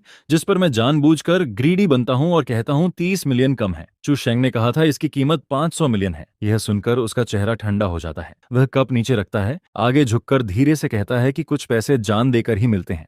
और तभी उसका फोन वाइब्रेट करता है, जिस पर वह एक नजर डालता है। मैसेज। उसका फेस थोड़ा चेंज होता है, जिस पर वो खड़ा हो जाता है। यूएसबी फ्लैश ड्राइव लेने के बजाय मैं एक बिजनेस कार्ड छोड़ देता हूं और कहता हूं कि आज शाम 8 बजे इस एड्रेस पर आना, जहां बॉस तुम्हें पर्सनली मिलना चाहता है। जिस पर उस बिजनेस कार्ड पर दिया हुआ एड्रेस सिटी का सबसे लग्जूरियस प्राइवेट क्लब होता है, जिसका नाम जेंटिंग क्लब है, जहां बड़े बड़े सेलिब्रिटीज आते जाते रहते हैं और सिक्योरिटी इतनी टाइट होती है कि यहां बिना परमिशन के कोई अंदर नहीं जा सकता। फिर मैं 3 सिक्योरिटी चेक्स क्रॉस करता हूं और जिसके बाद मुझे टॉप फ्लोर के एग्जीक्यूटिव लाउंज में ले जाया जाता है, जो बेहद लग्जूरियस होता है, जहां ये ह्यूज फ्लोर टू सीलिंग विंडोजेस से पूरी सिटी का नाइट व्यू दिखता रहता है। जिस पर एक बूढ़ा आदमी लेदर सोफा पर बैठा होता है, उसकी बैक मेरी तरफ होती है और उसके हाथ में सिगार होता है, जिसका स्मोक धीरे धीरे हवा में फैलता रहता है और एक मिडिल एज्ड आदमी साइड में रिस्पेक्टफुली खड़ा रहता है। फिर मैं डीप ब्रेथ लेता हूँ और आगे बढ़ता हूँ, जिस पर कैप्टन मुझे सीवे के करंट सिचुएशन के बारे में सिग्नल देता है और बताता है कि उन्होंने नीचे शैंग लिन को ऑलरेडी सराउंड कर लिया है। जिस पर वो बूढ़ा आदमी बोलता है, क्या तुम्हें पता है तुमने हमारे प्लान का कितना नुकसान किया है? 50 मिलियन तो बस एक छोटा सा हिस्सा है। जिस पर वो बूढ़ा आदमी टर्न करता है और मैं शॉक्ड रह जाता हूँ, क्योंकि वो कोई और नहीं बल्कि स्कूल का ऑनरी फाइटर लिन वानसन निकलता है, जो लेक्चर्स में मॉरलिटी और लॉ की बातें करता रहता है। जिस पर लिन वानसन हल्का सा स्माइल करता है। उसका स्माइल बाहर से बहुत काइंड लगता है, लेकिन अंदर से क्रीपी फील होता है, और वो अपना हाथ आगे बढ़ाता है और कहता है, एमनेशिया। फिर मैं यूएसबी ड्राइव उसे दे देता हूँ, जिस पर वो कहता है कि लॉ बस स्ट्रांग लोगों का टूल होता है, जिससे वो वीक लोगों को कंट्रोल करते हैं, और तुम एक स्मार्ट पर्सन हो, तुम्हें समझना चाहिए कि फ्यूचर किसके साथ है। जिस पर मैं उसे देखता हूँ और मेरे दिल में गुस्सा भर जाता है, क्योंकि पिछले लाइफ में मुझे इसी तरह के लोगों ने हेल में धकेल दिया था, और फिर जब मैं यूजलेस हो गया था तो मुझे एक बीस्ट की तरह खत्म कर दिया गया। यह सुनकर लिन वानसन का स्माइल गायब हो जाता है और वो अपना हाथ वेव करता है, जिस पर आसपास के साइड डोरस अचानक खुल जाते हैं और 4-5 ब्लैक कपड़ों वाले बॉडीगार्ड्स मुझे सराउंड कर लेते हैं, और वो कहता है कि लगता है तुम कोनापरेट करने का प्लान नहीं कर रहे हो। जिस पर बॉडीगार्ड्स मुझ पर अटैक करने दौड़ते हैं और मैं अचानक सामने रखी मार्बल टी टेबल को पलट देता हूँ, जिससे एक लाउड आवाज होती है और वही आवाज सिग्नल बन जाती है। जिस पर लाउंज का टेम्पर्ड ग्लास इंस्टेंटली टूट जाता है और कई स्वॉट ऑफिसर्स रोप के सहारे अंदर उतरते हैं और गन फायर से बॉडीगार्ड्स को सप्रेस करते रहते हैं। फिर कैप्टन फायर एस्केप से अपनी टीम के साथ अंदर घुसता है और पूरा सीन केओस में बदल जाता है, जहां स्क्रीम्स और गन शॉट्स एक साथ गूंजते रहते हैं। जिस पर लिन वानसन अभी भी सोफा पर कामली बैठा रहता है। उसका एक्सप्रेशन बिल्कुल काम होता है और वो अपने हाथ का सिगार भी कैजुअली बुझा देता है और कहता है, ऑफिसर, मैं तो बस अपने स्टूडेंट से बात कर रहा था। ये बॉडीगार्ड्स प्राइवेट हायर्ड हैं, सब प्रोसीजर्स लीगल हैं, तो तुम लोग ऐसे अंदर क्यों घुस आए? जिस पर वो मिडिल एज्ड आदमी मौका देखकर साइड डोर से भागने की कोशिश करता है, लेकिन मैं तुरंत आगे बढ़कर उसे स्वॉर्ड से शोल्डर पर मारकर जमीन पर गिरा देता हूं। फिर मैं बोलता हूं, डायरेक्टर लिंशन, क्या आपको ऐसे जैमिंग सिग्नल वाले डिवाइस की जरूरत है? और मैं टी टेबल के नीचे से एक छोटा ब्लैक बॉक्स निकालता हूं, जो उनका सिग्नल ब्लॉकर होता है। जिस पर मैं बताता हूं कि उन्होंने ये अरेंज तो किया था, लेकिन उन्हें ये नहीं पता था कि कैप्टन की technical team latest quantum encryption communication use करती है। फिर कैप्टन आगे बढ़ता है और लिन वानसन के सामने अरेस्ट वारंट दिखाता है और कहता है कि लिन वानसन पर cross border money laundering organise करने का शक है। अब आपको ब्यूरो चलकर इन्वेस्टिगेशन में कोऑपरेट करना होगा। जिस पर लिन वानसन खड़ा होता है और अपने सूट का कॉलर ठीक करता है। फिर वो मुझे देखता है, उसकी आंखों में एक अजीब सा शाइन होता है और वो कहता है, सेरिन, तुम्हें लगता है मुझे पकड़कर सब खत्म हो जाएगा? ये तो बस आइसबर्ग का छोटा सा हिस्सा है। फिर उसे हैंडकफ लगाकर बाहर ले जाया जाता है, जहां बाहर रिपोर्टर्स पहले से मौजूद होते हैं, और वो जो पहले फिलैंथ्रोपिस्ट था अब माइक्रोलाइट में काफी एम्बैरेस्ड दिखता है। जिस पर मैं उसे पुलिस कार में बैठते हुए देखता हूं, लेकिन मेरा दिल जरा भी रिलैक्स नहीं करता है, क्योंकि कैप्टन मुझे क्वाइटली बताता है कि लिन वानसन के कंप्यूटर के सारे ट्रांजैक्शन रिकॉर्ड्स 5 मिनट पहले ऑटोमेटिकली डिस्ट्रॉय हो गए। जिस पर लिन वानसन एक शब्द भी नहीं बोलता है, लेकिन उसका लीगल टीम कॉरिडोर में भर जाता है और हर एक लॉयर अपने फील्ड का टॉप होता है। फिर टेक्निकल टीम भी टेंशन में आ जाती है, क्योंकि लिन वानसन का hard drive military grade physical destruction device use करता है, और अगर इसे फोर्स से क्रैक किया जाए तो डेटा खुद ही डिस्ट्रॉय हो जाता है। ये ओल्ड फॉक्स बहुत कोशियस है। जिस पर कैप्टन कहता है कि डायरेक्ट एविडेंस नहीं है, हम इसे ज्यादा से ज्यादा 48 घंटे तक ही होल्ड कर सकते हैं। फिर मैं इंटरोगेशन रूम के बाहर वन वे ग्लास के सामने खड़ा रहता हूँ, और लिन वानसन जैसे जानता है कि मैं उसे देख रहा हूँ, और वो ग्लास की तरफ देखकर एक स्ट्रेंज स्माइल देता है। जिस पर मुझे अचानक याद आता है कि चू शेंग की नोटबुक में एक इनकॉन्स्पिक्यूअस नंबर लाइन थी, जो कोऑर्डिनेट और डेट जैसी लगती थी। फिर मैं तुरंत वापस रूम में भागता हूँ और नोटबुक की कॉपी निकालता हूँ, जिसमें लिखा होता है 2023-1024, जो कि कल की डेट होती है, और उसके बाद 2 वर्ड्स लिखे होते हैं, सेट सेल। जिस पर मुझे समझ आता है कि ये कोई ट्रांसफर नहीं बल्कि शिपमेंट है, और मैं तुरंत कैप्टन के ऑफिस में घुसता हूँ और नोटबुक टेबल पर पटक देता हूँ और कहता हूँ कि लिन वानसन इतना काम इसलिए है क्योंकि उसका मोस्ट इंपॉर्टेंट शिपमेंट अब भी एक्सपोर्ट नहीं हुआ है। फिर मैं कैप्टन से पूछता हूँ कि लिन वानसन की ट्रेडिंग कंपनी क्या कल रात किसी एनर्जी इंस्ट्रूमेंट्स का एक्सपोर्ट कर रही है? जिस पर कैप्टन तुरंत कॉल करता है और 5 मिनट बाद मैं फिर से उसके ऑफिस में घुसता हूँ और नोटबुक टेबल पर रख देता हूँ, और लिन वानसन के काम होने की वजह समझ में आती रहती है। काम था क्योंकि उसका सबसे इंपॉर्टेंट शिपमेंट अभी तक एक्सपोर्ट नहीं हुआ था, जो कैप्टन के नाम वाली ट्रेडिंग कंपनी के अंडर जाता है। जिस पर पता चलता है कि कल रात एक बैच एनर्जी इंस्ट्रूमेंट्स एक्सपोर्ट होने वाला है। फिर कैप्टन तुरंत सही टाइम पर कॉल करता है और 5 मिनट बाद फोन रखता है। उसका फेस थोड़ा पैल हो जाता है और वो बताता है कि एक फॉरेन फ्लैग वाला फ्रीगाटर कल रात 8 बजे हॉनग कांग से निकलने वाला है। और उसकी डिक्लेरेशन में हाई वैल्यू इलेक्ट्रॉनिक कंपोनेंट्स दिखाए गए हैं, जिस पर मुझे समझ आता है कि मनी लॉन्ड्रिंग बस एक तरीका है और उनका रियल पर्पस फेक ट्रेड्स के जरिए लीगली ह्यूज अमाउंट में मनी ओवरसीज ट्रांसफर करना है। और अगर ये शिप निकल गया तो लिन वानसन आराम से बाहर सेटल हो जाएगा और हमें उसका कोर अकाउंट कभी नहीं मिलेगा। इसके बाद मैं पुलिस स्टेशन से बाहर निकलता हूँ और टॉप फ्लोर की रूफ पर चढ़ जाता हूँ, जहाँ हवा बहुत तेज चल रही होती है और मैं जोर से किक मारता हूँ और सोचता हूँ कि फाइनल बैटल कल रात सी में होने वाला है। फिर फ्रेटर के पोर्ट छोड़ने से 6 घंटे पहले मैं पुलिस कार में बैठा होता हूँ और विंडो से बाहर तेजी से पीछे जाती स्ट्रीट को देखता रहता हूँ, जिस पर कैप्टन लगातार इमरजेंसी सर्च वारंट के लिए कॉल्स करता रहता है। उधर इंट्रोगेशन रूम में लिन वानसन वॉल की तरफ देखता रहता है और उसका लॉयर पीछे खड़ा होता है, जो पुलिस के सामने बेल एप्लीकेशन पुश करता है और कहता है कि आपके पास कोई डायरेक्ट एविडेंस नहीं है, रूल्स के हिसाब से आपको उसे छोड़ना पड़ेगा। जिस पर लिन वानसन खड़ा होता है, अपने स्लीव्स ठीक करता है और उसके फेस पर एक विक्टर वाली स्माइल होती है, जैसे उसे ऑलरेडी दिख रहा हो कि फ्रीगाटर ओपन सी में निकल रहा है। इसके बाद डॉक पर बहुत तेज हवा चल रही होती है और मैं स्वॉट टीम के साथ नेथन के जायंट शिप फार शोर पर पहुंचता हूं, जहां कंटेनर्स पहाड़ों की तरह नीटली स्टैक्ड होते हैं। जिस पर कैप्टन कहता है कि लिन वानसन का बेल प्रोसेस बस 1 घंटे में पूरा हो जाएगा और अगर हम इस 1 घंटे में कुछ नहीं ढूंढ पाए तो वो पूरी तरह फ्री हो जाएगा। फिर मैं तुरंत कार से कूदता हूं और ब्लैक नोटबुक की कॉपी पकड़कर पियर के एज की तरफ भागता हूं, जहां कोऑर्डिनेट्स उसी जगह पॉइंट करते हैं। जिस पर डॉक मैनेजर हमारे पास आता है और हमें रोकने की कोशिश करता है। वो काफी घबराया हुआ लगता है, उसकी नजरें बार बार कंटेनर्स की तरफ जाती रहती हैं और वो कहता है, ऑफिसर ये रूल्स के खिलाफ है, बिना अप्रूवल के कोई इन गुड्स को टच नहीं कर सकता। लेकिन मैं उसकी बात इग्नोर करता हूं और कंटेनर नंबर THX09 की तरफ बढ़ता हूं, क्योंकि नोटबुक का कोड गलत नहीं है तो लिन वानसन के सारे सीक्रेट्स यहीं छिपे होते हैं। उधर लिन वानसन अपने लॉयर के साथ इंटरोगेशन रूम से बाहर निकलता है और पुलिस स्टेशन के लॉबी में खड़ा होकर कैमरा के सामने अपनी टाई ठीक करता है और फिर से वही फेक फिलैंथ्रोपिस्ट वाला फेस बना लेता है और कहता है कि ये सब एक मिसअंडरस्टैंडिंग है और उसे लॉ पर पूरा भरोसा है। जिस पर डॉक पर शंटिंग कार जोर की आवाज करती है और कंटेनर THX09 धीरे धीरे उठाकर ओपन स्पेस में रखा जाता है। फिर कैप्टन सर्च वारंट के साथ खुद अपने हाथों से कंटेनर की सील तोड़ता है और जैसे ही डोर खुलता है, अंदर टाइटली पैक्ड वुडन बॉक्सेस भरे होते हैं, जिन पर लेबल होता है प्रिसिजन मेडिकल इंस्ट्रूमेंट्स शेंगलिन। जिस पर कैप्टन कहता है कि अगर ये इंस्ट्रूमेंट्स हैं तो हमारे पास कुछ करने का रीजन नहीं है। लेकिन मैं अंदर जाता हूं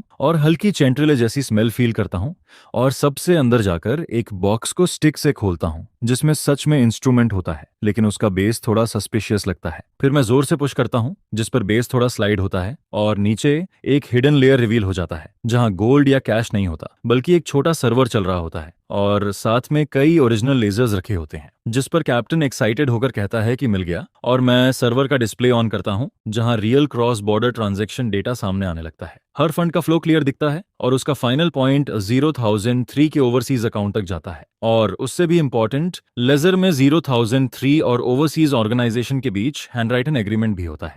जिस पर कैप्टन तुरंत कम्युनिकेशन डिवाइस निकालता है, उसकी आवाज कांप रही होती है और वो ऑर्डर देता है कि 0,003 को तुरंत अरेस्ट किया जाए। उधर पुलिस स्टेशन के बाहर लिन वानसन का एक पैर ऑलरेडी बाहर निकलने वाला होता है। तभी पुलिस अचानक स्टेप्स से नीचे दौड़ते हुए आते हैं और उसे सीधे कार डोर पर दबा देते हैं, जिस पर वो चिल्लाता है कि ये इल्लीगल अरेस्ट है और वो कंप्लेन करेगा, लेकिन फिर भी स्ट्रगल करता रहता है और उसके गोल्ड ग्लासेस गिर जाते हैं, जिन्हें पुलिस पैर से कुचल देते हैं। फिर ऑफिसर कहता है कि डॉक से तुम्हारा प्राइवेट सर्वर और ओरिजिनल लेजर मिल चुका है, अब क्या कहना है। जिस पर लिन वानसन का फेस इंस्टेंटली पैल से ग्रे हो जाता है और वो फोन में डॉक की फोटोज देखता है और उसका पूरा शरीर ढीला पड़ जाता है। उधर डिटेंशन सेंटर में लियू रुयान भी लाइव न्यूज देख रहा होता है। वो शॉक में बैठा रहता है क्योंकि उसे उम्मीद थी कि लिन वानसन उसे बचा लेगा, लेकिन अब वो पूरी तरह टूट जाता है। इसके बाद नेक्स्ट रूम में ट्यूटर जोर से डोर नॉक करता है और समझ जाता है कि लिन वानसन अब खत्म हो चुका है और उसे डेथ सेंटेंस मिल सकता है। फिर मैं पियर पर खड़ा होकर सी ब्रीज फील करता हूँ और देखता हूँ कि लेजर्स पुलिस कार में लोड किए जा रहे हैं और अब कोई भी बचकर नहीं जा सकता है। मैं पियर पर सी ब्रीज में खड़ा रहता हूँ और उन लेजर्स को एक एक करके पुलिस कार्स में लोड होते हुए देखता हूँ, जिस पर मैं मन ही मन कहता हूँ कि अब तुम में से कोई भी इस मैटर से बच नहीं सकता। जिस पर जीरो वानसान को वापस इंटरोगेशन रूम में लाया जाता है। इस बार उसके साथ कोई लॉयर नहीं होता, वो एक थके हुए पुराने थीफ की तरह चेयर पर बैठा रहता है। फिर जब मैं पुलिस स्टेशन लौटता हूँ तो उसे फेलनी सेक्शन की तरफ ले जाया जा रहा होता है और वो मेरी तरफ देखता है, उसकी आंखों में डिस्पेयर और कंफ्यूजन भरा होता है। उसे समझ ही नहीं आता कि मैं, एक ऑर्डिनरी सीनियर, उसके सबसे सीक्रेट प्लान के बारे में कैसे जान गया। इसके बाद कोर्ट उसे मल्टीपल फेलनीज के लिए लाइफ इम्प्रिजनमेंट की सजा सुनाता है और उसकी सारी पर्सनल प्रॉपर्टी कन्फिस्केट कर ली जाती है, जिस पर लियू रुयान और टू शेंग के चार्जेस भी उनकी डेथ के बाद सेटल कर दिए जाते हैं और लियू रुयान को 15 साल की सजा मिलती है। वो कोर्ट में चिल्लाता है, लेकिन कोई भी उसके लिए सिंपैथी फील नहीं करता और वो वंस फेमस मेंटर अपने सारे ऑनर्स खोकर बाकी लाइफ प्रिजन में बिताता है। फिर मैं प्रिजन विजिटिंग रूम में जाता हूँ, जहाँ आखिरी बार मैं लियू रोयान को ग्लास के पार देखता हूँ। उसका पूरा बॉडी वीक और टूटा हुआ लगता है और वो मुझसे प्लीड करता है कि पास्ट को देखकर क्या मैं उसे कुछ लिविंग एक्सपेंसेस दे सकता हूँ, क्योंकि उसके पेरेंट्स बैंकरप्ट होकर स्ट्रीट्स पर रह रहे हैं। जिस पर मैं उसे देखता हूँ, लेकिन मेरे दिल में कोई भी फीलिंग नहीं आती है और मैं उससे कहता हूँ कि ये रास्ता तुमने खुद चुना था। जब तुमने पिछले लाइफ में मुझे मारा था, तब क्या तुमने सोचा था कि मुझे भी जीने का चांस मिलना चाहिए? यह सुनकर लियू रुयान स्टंडन रह जाता है और उसे समझ नहीं आता कि मैं क्या कह रहा हूँ। इसके बाद मैं खड़ा होता हूँ और फिर वहां से निकल जाता हूँ और प्रिजन गेट के बाहर अपने पेरेंट्स को वेट करते हुए देखता हूँ, जिन्होंने एक नई कार खरीदी होती है जो ज्यादा एक्सपेंसिव नहीं होती, लेकिन हमारे फैमिली के रीस्टार्ट का सिंबल बनती है। फिर स्कूल मेरे लिए ऑनर रेस्टोरेशन सेरेमनी रखता है और मुझे क्लोजिंग एलुमनी अवार्ड दिया जाता है और मैं पूरा प्राइज मनी लॉ स्कूल की पॉवर्टी वाइटैलिटी इकोनॉमिक्स कमेटी में लिन वॉनसन के गाइडेंस डेस्क को डोनेट कर देता हूँ, जिस पर सिटी का पूरा मनी लॉन्ड्रिंग नेटवर्क डिस्ट्रॉय हो जाता है। लेकिन मुझे पता होता है कि उस फॉरेन ऑर्गेनाइजेशन का बैज अभी भी मेरे माइंड में छपा हुआ है। फिर कैप्टन मुझे बताता है कि लिन वॉनसन उस ऑर्गेनाइजेशन का बस एक एजेंट था और रियल मास्टरमाइंड ने उससे सारे कनेक्शंस कट कर दिए हैं। इसके बाद लाइफ फिर से नॉर्मल लगने लगती है। मैं ग्रेजुएट स्कूल में एडमिशन लेता हूँ और रोज लाइब्रेरी और क्लासरूम के बीच चलता रहता हूँ, लेकिन इसके बावजूद मैं अलर्ट रहता हूँ और लिन वॉनसन के सर्वर से मिले कोड के लेफ्टओवर्स से एक मॉनिटरिंग प्रोग्राम बनाता हूँ। फिर एक रात लेट में अचानक मेरे कंप्यूटर स्क्रीन पर मैप में एक रेड डॉट तेजी से ब्लिंक करने लगता है, जो उस डीप सी ऑर्गेनाइजेशन के बैकअप नोड को दिखाता है और उसकी लोकेशन सिटी के दूसरे साइड पर होती है, जिस पर मुझे रियलाइज होता है कि यह बैटल अभी खत्म नहीं हुई है। लिन वॉनसन जरूर गिर गया, लेकिन डीप सी अभी भी जिंदा है। फिर मैं अपना कोट उठाता हूँ और डॉर्मेट्री से बाहर निकल जाता हूँ। कैंपस का बैक माउंटेन पाथ पूरी तरह शांत होता है, सिर्फ हवा में पत्तों की आवाज सुनाई देती है, जिस पर अचानक एक ट्री के नीचे खड़ा एक ब्लैक शैडो दिखता है, जैसे वो काफी देर से मेरा इंतजार कर रहा हो। और वो कहता है, होली स्पिरिट, तुम बहुत स्मार्ट हो और स्मार्ट लोग ज्यादा देर तक जिंदा नहीं रहते। लिन वॉनसन इसका एग्जाम्पल है। जिस पर मैं रुक जाता हूँ और क्वाइटली अपने पॉकेट में अलार्म को टच करता हूँ और उससे पूछता हूँ कि तुम कौन हो, जिस पर वो जवाब देता है कि मैं वो हूँ जो चू शेंग का डेट कलेक्ट करने आया है और तुम सोचते हो कि लेजर मिल गया तो तुम जीत गए, लेकिन वो तो बस वही था जो हम तुम्हें दिखाना चाहते थे। फिर वो शैडो अपनी पॉकेट से एक सेम बैज निकालता है और मेरे पैरों के पास फेंक देता है, जिसे देखकर मेरा दिल तेजी से धड़कने लगता है, क्योंकि अब मुझे समझ आता है कि लिन वॉनसन का डाउनफॉल भी इस ऑर्गेनाइजेशन की प्लानिंग का हिस्सा था और मैं अनोनली उनका टूल बन गया। जिस पर मैं उस शैडो की तरफ देखता हूँ और मेरी आईज में डिटर्मिनेशन आ जाता है और मैं सोचता हूँ कि अगर वो गेम खेलना चाहते हैं तो मैं भी एंड तक खेलूंगा। लेकिन वो शैडो जल्दी से वुड्स में गायब हो जाता है और मैं उसे ब्लाइंडली चेस नहीं करता, बल्कि नीचे झुककर उस बैज को उठाता हूँ जो लिन वॉनसन वाले बैज से ज्यादा हैवी होता है और उसके पीछे 003 नंबर एंग्राव्ड होता है। फिर मैं वो बैज कैप्टन को देता हूँ और technical team high powered microscope से चेक करती है, जहां उन्हें उस नंबर के अंदर एक टाइनी इलेक्ट्रॉनिक कंपोनेंट मिलता है जो एक पैसिव टाइम लोकेटर होता है और जैसे ही कोई इसे स्पेसिफिक एरिया में लेकर जाता है उन्हें सिग्नल मिल जाता है। जिस पर मुझे समझ आता है कि शैडो मुझे मारने नहीं आया था, बल्कि मार्क करने आया था, ताकि वो जान सके कि मेरे पीछे कोई और हायर लेवल प्लेयर है या नहीं। इसके बाद मैं डिसाइड करता हूँ कि अगर वो ट्रैकिंग खेलना चाहते हैं तो हम रिवर्स ट्रैकिंग करेंगे और मैं टेक टीम से बैज में एंटी लॉस पर्ल्स इम्प्लांट करवाता हूँ, ताकि अगर वो मेरी लोकेशन ट्रैक करें तो उनका मिड रेंज एड्रेस एक्सपोजर्स हो जाए। फिर अगले 3 दिनों तक मैं लगातार उसी प्लान पर काम करता रहता हूँ। लाइब्रेरी में मैं हमेशा की तरह बैठा रहता हूँ, ऐसे एक्ट करता हूँ जैसे कुछ हुआ ही नहीं है। लेकिन इंटरनेट की दुनिया में कैप्टन अपनी टेक टीम के साथ उस पल्स को फॉलो करता रहता है और धीरे धीरे सिटी के अंडरग्राउंड नेटवर्क तक पहुंचता रहता है, जिस पर सिग्नल एक बैक स्ट्रीट वाले प्राइवेट क्लब में बार बार फ्लैश होने लगता है, जो पहले 0003 के आने जाने की जगह हुआ करता था। ऊपर से वो एक प्राइवेट सेलर लगता है, लेकिन असल में वही डीप सी का कोर मशीन रूम होता है। फिर कैप्टन कहता है कि उन्होंने बेट ले लिया है और मैं जानबूझकर अपना बैज लेकर बैक स्ट्रीट में चलता हूँ, जिस पर स्क्रीन पर रेड डॉट धीरे धीरे मेरे कोऑर्डिनेट्स के करीब आता रहता है और आखिर में एग्जैक्टली मेरे लोकेशन से मैच हो जाता है। जिस पर मैं क्लब हाउस के दरवाजे पर खड़ा होता हूँ, उस बंद काले डोर को देखता हूँ और समझ जाता हूँ कि असली मास्टरमाइंड अंदर ही है। और फिर मैं डोर पुश करके अंदर जाता हूँ, लेकिन अंदर पूरा प्लेस खाली होता है। हवा में हल्की इलेक्ट्रॉनिक एक्टिविटी फील होती है और मैं स्टेयर्स से नीचे बेसमेंट की तरफ जाता हूँ। मेरी पॉकेट में रखा बैज हल्का गर्म होने लगता है, जो दिखाता है कि सामने वाला मेरे सिग्नल को तेजी से रीड कर रहा है। फिर मैं बेसमेंट का आखिरी डोर खोलता हूँ, जहाँ वॉल पर लगे server screens dark blue light में फ्लिकर करते रहते हैं और एक ब्लैक शैडो मेरी तरफ बैक करके केबल्स के बीच बैठा होता है, जिस पर वो कहता है, सेक्रेड फॉरेस्ट, तुम मेरी सोच से ज्यादा बोल्डिश निकले। क्या तुम्हें लगता है कि तुम पुलिस को यहाँ खींचकर जीत जाओगे? और वो टर्न करता है, उसके हाथ में एक रिमोट होता है जो फिजिकल डिस्ट्रक्शन डिवाइस होता है। वो कहता है कि जैसे ही वो इसे प्रेस करेगा सारे मनी लॉन्ड्रिंग रिकॉर्ड्स खत्म हो जाएंगे। जिस पर मैं कहता हूँ कि तुम प्रेस कर सकते हो, लेकिन तुम्हें नहीं पता कि 3 मिनट पहले इस रूम का सारा डेटा पुलिस क्लाउड में सिंक हो चुका है। यह सुनकर सोम्ब्र शॉक हो जाता है और कीबोर्ड पर तेजी से टाइपिंग करने लगता है, लेकिन उसे पता चलता है कि सिस्टम अब उसके कंट्रोल में नहीं है, क्योंकि चू शेंग की नोटबुक में सिर्फ कोऑर्डिनेट्स ही नहीं बल्कि उनके सिस्टम का बैकडोर भी था। और मैं पिछले आधे महीने से इसी मोमेंट के लिए तैयारी कर रहा था। जिस पर शैडो गुस्से में अपनी वेस्ट से वेपन निकालने की कोशिश करता है, लेकिन मैं तुरंत पीछे की तरफ जंप करता हूं और एक सर्वर कैबिनेट से टकरा जाता हूं। उसी समय बेसमेंट का वेंटिलेशन सिस्टम टीयर गैस छोड़ता है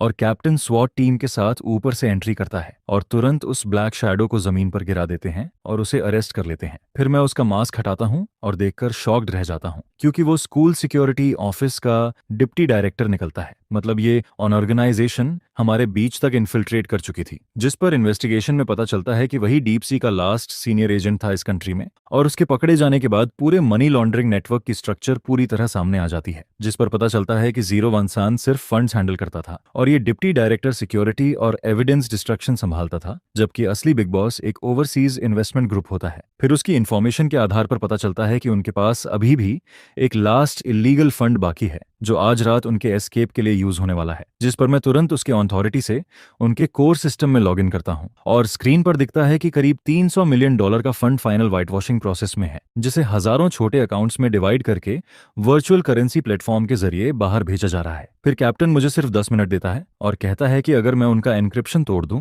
तो ये पूरा अमाउंट रोका जा सकता है। जिस पर मैं कंप्यूटर के सामने बैठता हूं और तेजी से टाइपिंग शुरू करता हूं। ये सिर्फ जस्टिस के लिए नहीं बल्कि अपने पास्ट लाइफ का हिसाब चुकाने के लिए भी करता हूं। तभी सामने वाले हैकर्स मेरे अटैक को डिटेक्ट कर लेते हैं और जोरदार काउंटर अटैक शुरू कर देते हैं। स्क्रीन पर कोड्स की फ्लड आने लगती है और मेरे माथे पर ठंडा पसीना आने लगता है। 3 मिनट, 2 मिनट, समय तेजी से खत्म होता रहता है और जैसे ही प्रोग्रेस 90% के पास पहुंचती है, अचानक उनका डिफेंस कोलैप्स हो जाता है और सारे फंड्स फ्रीज हो जाते हैं। जिस पर बाहर इंटरोगेशन रूम के पास जोरदार चीयर्स सुनाई देते हैं, क्योंकि ये 300 मिलियन फ्रीज होने का मतलब है कि डीप सी की पावर इस कंट्री में पूरी तरह खत्म हो चुकी है। फिर 3 महीने बाद सिटी के हिस्ट्री का सबसे बड़ा transnational money laundering case officially conclude होता है, जिस पर लिन वॉनसन, सिक्योरिटी डिपार्टमेंट का डिप्टी डायरेक्टर, मेंटर और बाकी मेन कल्प्रिट्स को लाइफ इंप्रिजनमेंट और डेथ पेनल्टी विद डिले की सजा मिलती है, जबकि लियू रुयान को की क्लूज देने के लिए 12 साल की सजा होती है। इसके बाद मैं फिर से प्रिजन जाता हूँ, इस बार फाइनल प्रोसीजर्स के लिए, और कॉरिडोर में लियू रुयान को देखता हूँ, जिसे लेबर कैंप के लिए ले जाया जा रहा होता है। वो रफ यूनिफॉर्म में होता है, उसके बाल बिखरे हुए होते हैं और उसकी आंखें पूरी खाली लगती हैं। जिस पर वो मुझे देखता है, उसके होंठ हिलते हैं जैसे वो कुछ कहना चाहता हो, लेकिन फिर वो सिर झुका लेता है और मैं बिना रुके आगे बढ़ जाता हूँ और उसे दूसरी बार देखने की भी जरूरत महसूस नहीं करता। अब वो मेरे लिए बस एक नाम बन चुका है और मैं कोर्ट हाउस से बाहर निकलता हूँ, जहां ब्राइट सनलाइट फैल रही होती है एंड रिपोर्टर्स चारों तरफ इकट्ठा हो जाते हैं। लेकिन मैं सभी इंटरव्यूज मना कर देता हूँ और कहता हूँ कि मैं बस एक नॉर्मल लॉ स्टूडेंट हूँ जो वही कर रहा है जो उसे करना चाहिए था। मैं बस एक अनऑर्डिनरी लॉ स्टूडेंट हूँ। जिस पर मेरे पेरेंट्स दूर से मुझे वेव करते हैं। वो अब पहले से काफी यंग दिखते हैं और उनके चेहरे पर अब वो डर और झिझक नहीं होती और मैं उनके पास जाकर उन्हें कसकर हग करता हूँ। उस पल मैं सच में फील करता हूँ कि मैं दोबारा जीने लगा हूँ। मेरे पिछले लाइफ के नाइटमेयर्स, वो ठंडी मार और होपलेस मोमेंट्स, सब कुछ इसी पल में पूरी तरह खत्म हो जाता है। 1 साल बाद यूनिवर्सिटी के ग्रेजुएशन सेरेमनी में मैं डली हॉल में स्टेज पर आउटस्टैंडिंग ग्रेजुएट्स के रिप्रेजेंटेटिव के रूप में खड़ा होता हूँ और ऑडियंस में मेरे पेरेंट्स और गोल्डन नीडल टीम के कैप्टन बैठे होते हैं और वो सभी मेरे लिए क्लैप करते रहते हैं। जिस पर मैं बोलता हूँ कि लॉ सिर्फ रूल्स नहीं है, ये वीक लोगों के लिए शील्ड है और स्ट्रांग लोगों के लिए स्वॉर्ड है और हमारा काम है कि ये स्वॉर्ड हमेशा गलत लोगों के सिर पर लटका रहे। इसके बाद सेरेमनी खत्म होने पर मैं कई टॉप ऑफर्स को रिजेक्ट कर देता हूँ और पब्लिक सिक्योरिटी सिस्टम के पब्लिक लॉयर टीम ज्वाइन करने का डिसीजन लेता हूँ। फिर मैं सोचता हूँ कि जो मैंने सीखा है उससे मैं उन लोगों को प्रोटेक्ट करूंगा जो मेरे पिछले लाइफ की तरह हेल्पलेस हैं। शाम को मैं अकेले बीच पर जाता हूँ जहां वेव्स बार बार रीफ से टकराती हैं और उनकी आवाज साफ सुनाई देती है। जिस पर मैं अपनी पॉकेट से वो डीप सी बैज निकालता हूँ और पूरी ताकत से उसे सी में फेंक देता हूँ और उसे वेव्स में खोते हुए देखता रहता हूँ। उसके साथ ही मेरे सारे सन्स, बेट्रेयल और पेन भी उसी सी में डूब जाते हैं और सब कुछ खत्म होता है। तभी फोन बजता है। कैप्टन का मैसेज आता है जिसमें लिखा होता है कि एक नया केस आया है जिसमें उसे लीगल एडवाइस चाहिए, जिस पर मैं मुड़ता हूँ और रोड के साइड खड़ी कार की तरफ चलने लगता हूँ। सनलाइट मेरी शैडो को लंबा और सीधा बना देती है और इस बार मैं लाइट की तरफ चल रहा होता हूँ। अब कभी पीछे मुड़कर देखने की जरूरत नहीं है। जस्टिस कभी देर से आता है, लेकिन जब कोई आगे बढ़कर खड़ा होता है तो वो कभी मिसिंग नहीं होता है।